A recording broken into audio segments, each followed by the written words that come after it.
দেখো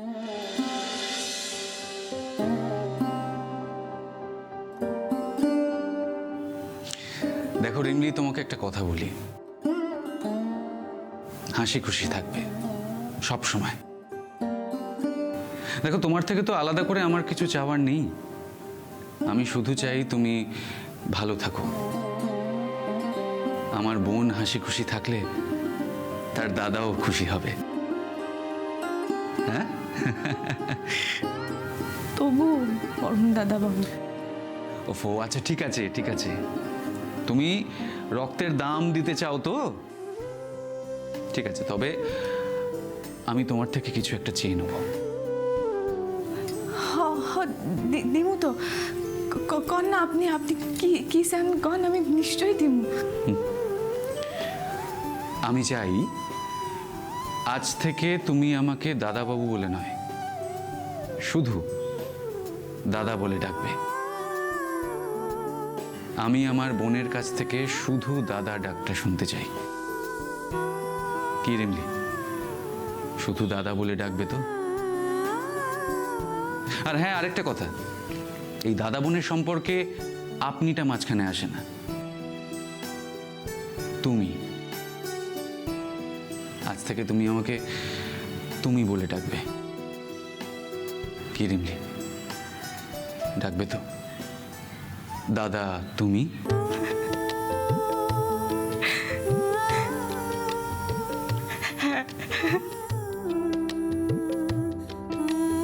এই কি কইতাছো দাদা? আমি কি এত সম্মানের যোগ্য? আমি তো খুব খুব নগণ্য দাদা। আচ্ছা রিমলি, তুমি এসব কি বলছো, কেন বলছো? দেখো, দাদা বোনের সম্পর্কের মধ্যে কোনো যোগ্যতার প্রয়োজন হয় না। ইনফ্যাক্ট কোনো সম্পর্কের মধ্যেই কোনো যোগ্যতার প্রয়োজন হয় না। একমাত্র যোগ্যতা হলো ভালোবাসা। সেই জন্য দাদার জন্য যদি বোনের হৃদয়ে ভালোবাসা থাকে, সেটাই হয় সেই সম্পর্কের আসল যোগ্যতা। দাদা জানো রিমলি, আজ তুমি খুব খুব কাছের একটা মানুষের কথা আমাকে মনে করিয়ে দিলে। কার দাদা? মানে বাবা, দাদার বোনের ইকুয়েশন তো দেখছি একেবারে জমে ক্ষীর।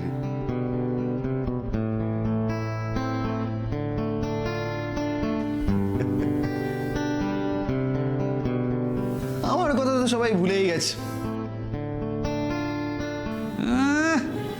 কেন রে, দাদা বোনের সম্পর্কের ভালোবাসা দেখে তোর কি হিংসে হচ্ছে?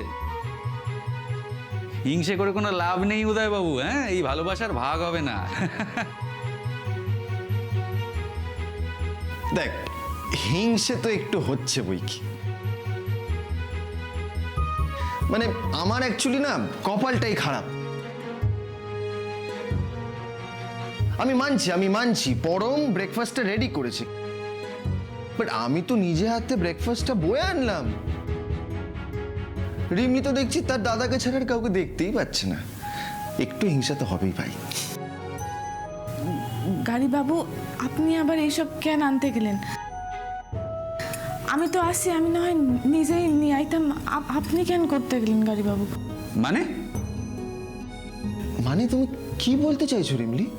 তুমি এই অবস্থায় নিজে হাতে রান্না করে খাবে? আপনি আমারে ভুল ভাবতেছেন গাড়ি বাবু। আমি শুধু নিজের জন্যই নয়, রান্না কইরা আপনাদেরও খাওয়াইতাম। এক মিনিট, কি বললে? তুমি রান্না করে আমাদের খাওয়াবে? হ। আচ্ছা, তোমার কি মাথা খারাপ হয়ে গেছে রিমলি? তুমি কি ভুলে গেছো গতকাল অবধি স্বাভাবিক নিঃশ্বাস নিতে গিয়ে তোমার অক্সিজেনের প্রয়োজন হচ্ছিল? কাল সারাদিন তুমি অজ্ঞান ছিলে, তোমার জ্ঞান ছিল না।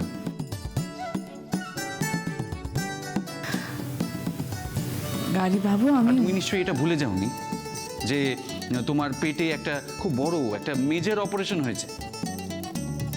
ওই উদয় যদি ডাক্তারবাবুকে না বলে তোমায় হসপিটাল থেকে ডিসচার্জ না করাতো, তাহলে আরো কমপক্ষে 7 থেকে 10 দিন তোমায় হসপিটালে থাকতে হতো। হ্যাঁ, আর তুমি কিনা বলছো রান্না করে আমাদের খাওয়াবে। বাহ বাহ বাহ, গুড গুড, ফ্যান্টাস্টিক। আমি গ্রামের মাইয়া দাদা, তোমাকে শহরের মাইয়াগো মতন নয় যে একটু কিছু হইলেই আতুপুতু করুন।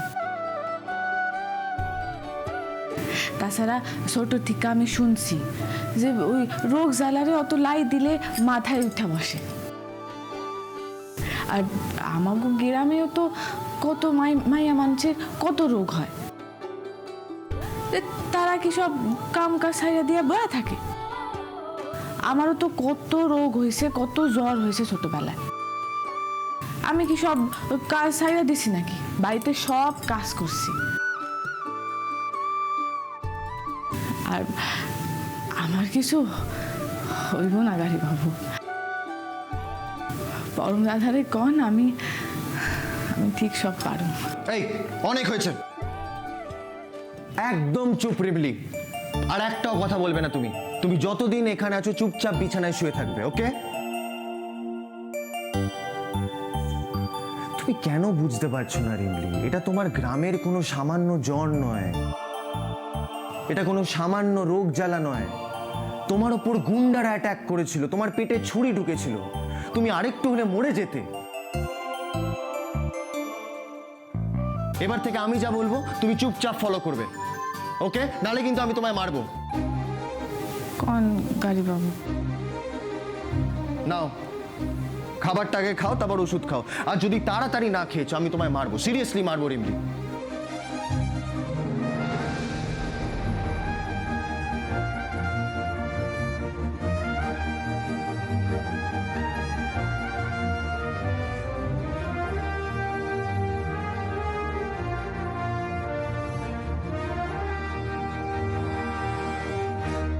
আচ্ছা মা, তুমি কি কিছুই বোঝো না? তুমি কি চাও? দাদাভাই নিম্নিকে নিয়ে পালিয়ে যাওয়া খবরটা কি শুধু কালীপটকা ফাটবে, নাকি একটা বিশাল বড় ধামাকা হবে? কোনটা চাও তুমি বলো? না, আমি বুঝতে পারছি না, আমাকে পরিষ্কার করে বুঝিয়ে বল। তুমি যদি জেঠিমণিকে গিয়ে এখন খবরটা দিয়ে দাও তাহলে শুধুমাত্র কালীপটকা ফাটবে। কিন্তু দাদাভাই যে সুযোগটা আমার সামনে করে দিয়েছে তাতে কিন্তু আমি শুধুমাত্র কালীপটকা ফাটাবো না মা, আমি চাই বিশাল ধামাকা। হ্যাঁ ঠিক আছে, বুঝেছি, বল না তাহলে তুই কি করতে চাইছিস একটু বল না। মা, তুমি সেই সহজ সরলে থেকে গেলে। আরে দেখো না, দাদাভাই নিজের বদনাম হওয়ার রাস্তাটা না নিজের হাতে প্লেটে করে দিয়ে গেছে। আমি শুধু দাদাভাই সেই দেখানোর রাস্তাতেই চলছি মা। জেঠিমণিকে কিন্তু ভুলেও কিছু বলা যাবে না, তবে তাতে আগুন জ্বলবে, কিন্তু তার প্রভাবটা হবে অল্প। কিন্তু হ্যাঁ, জেঠিমণির আগে যদি শ্রীজাদি অবধি খবরটা পৌঁছে যায় তাহলেই তো হবে আসল ধামাকা। এইটা হলো আমার ছেলে। জেঠিমণি সামনের ডিসেম্বরে নিজের ছেলের বিয়ে দেওয়ার স্বপ্ন দেখছে, আর এদিকে জেঠিমণির প্রাণের প্রিয় ছেলে উদয় বাবু বর্তমান স্ত্রীকে নিয়ে পালিয়ে বেড়াচ্ছে। মা, তুমি একবার ঠান্ডা মাথায় ক্লাইম্যাক্সটা ভাবো তো, মানে এর থেকে বড় নাটকই আর কি হতে পারে মা? খেলা তো একেবারে জমে ক্ষীর। হ্যাঁ, এবার সেই প্লেটের উপর থেকে ক্ষীরটা তুলে নিয়ে আমাদের খেয়ে নিতে হবে। যা বলেছিস, উদয় সেদিন যখন রিমলিকে নিয়ে সিংহের মতো বেরিয়ে গেল, আমি তো বললাম রিমলি পুরো শেষ। ও মা, কোথায় কি দেখ, এখন কি রিমলি আঁচলের তলায় লুকিয়ে পড়েছে, ভাবা যায়? সেটাই ভালো মা, সেটাই তো ভালো। দাদাভাই যত রিমলির সাথে জড়িয়ে পড়বে জেঠিমণির থেকে তত দূরে চলে যাবে, আর আমরা তো সেটাই চাই। জেঠিমণির প্রাণের ছেলে চলে যাবে জেঠিমণির থেকে বহু দূরে, আর ওই রাস্তা ধরে আমি ধীরে ধীরে হয়ে উঠব জেঠিমণির নয়নের মণি।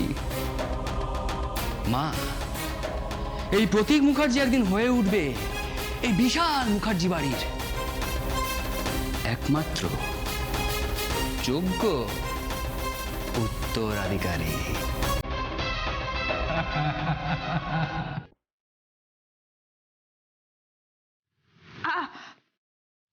বাহ, মেয়ের বীরত্ব দেখো, ঠিকভাবে উঠে বসতে পারছে না, সে নাকি আমাদের রান্না করে খাওয়াবে। সব বীরত্ব না দেখে চুপটি করে বসো।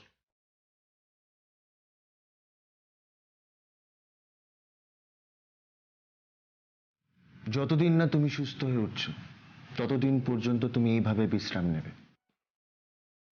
আর আমি তোমার খেয়াল রাখবো। তাই গাড়ি বাবু? জানি তুমি নিজের যত্ন কিছুতেই নেবে না, তাই এবার থেকে আমার দায়িত্ব তোমার যত্ন নেওয়ার।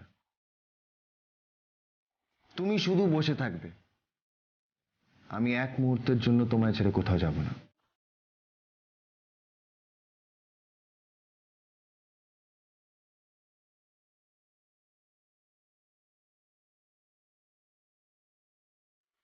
আরে কি হলো, ওষুধটা নাও, চুপ করে আছো কেন?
গাড়ি বাবু, হ্যাঁ বলো রিমিলি।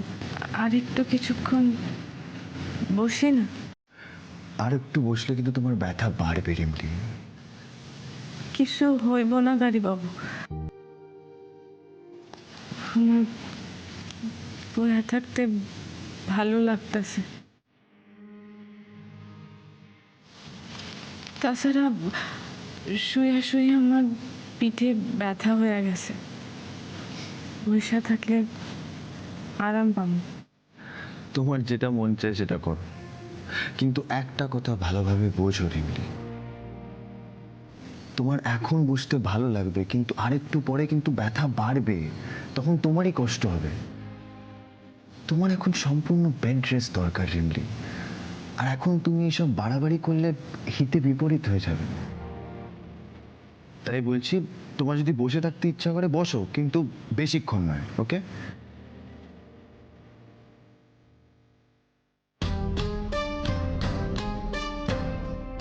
গাড়ি বাবু, আপনারে কটা কথা জিজ্ঞাসা করুন। হ্যাঁ, জিজ্ঞেস করো না, এতে কিন্তু কি আছে, করো। পরম দাদা কি এখানে একাই থাকে? দাদার আর কেউ থাকে না এখানে? মানে দাদার ভাই বোন বা পরিবারের অন্য কেউ থাকে না তারা? সকাল থেকে তো কাউরে আর দেখতেই পারতাছি না। গাড়ি বাবু, কিছু কইতাছেন না যে? দাদার আর কেউ থাকে না এখানে?